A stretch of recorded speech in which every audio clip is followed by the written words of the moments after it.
March 5. Tumingin kay Jesus para sa iyong kagalakan.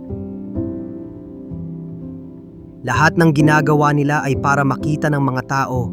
Gustong-gusto nilang nauupo sa mga upuang pandangal sa mga handaan at sa mga upuang pangunahing lugar sa mga sinagoga.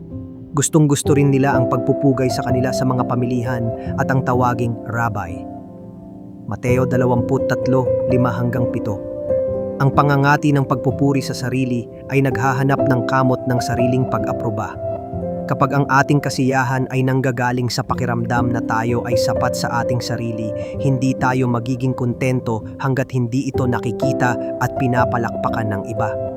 Kaya't inilarawan ni Jesus ang mga eskriba at fariseyo sa Mateo 23:5. Lahat ng ginagawa nila ay para makita ng mga tao. Nakakatawa ito kung iisipin, hindi ba't dapat ang isang sapat sa sarili ay hindi na naghahanap ng pagpuri ng tao? Iyon ang ibig sabihin ng sapat, hindi ba? Pero malinaw na may kawalan at kakulangan sa ganitong uri ng pagsasarili.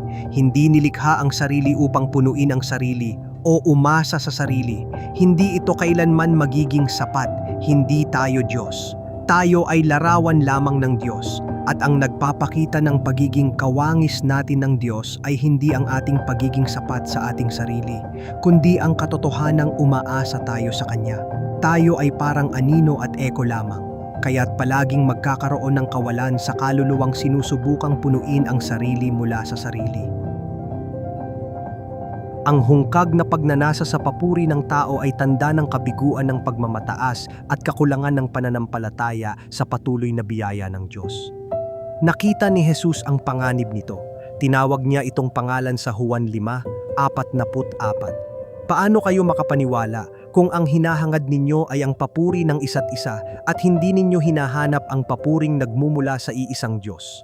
Ang sagot, hindi ka makapaniwala kung ang gusto mo ay papuri ng tao. Bakit? Dahil ang pananampalataya ay lumilingon mula sa sarili patungo sa Diyos. Ang pananampalataya ay makontento sa lahat ng kung sino ang Diyos para sa atin kay Jesus. At kung abalang-abala ka sa paghahanap ng papuri ng tao para makamit ang kasiyahan, tatalikod ka kay Jesus. Hindi siya ganoon. Nabubuhay siya para sa kaluwalhatian ng kanyang Ama at inaanyayahan niya tayong gawin din ito.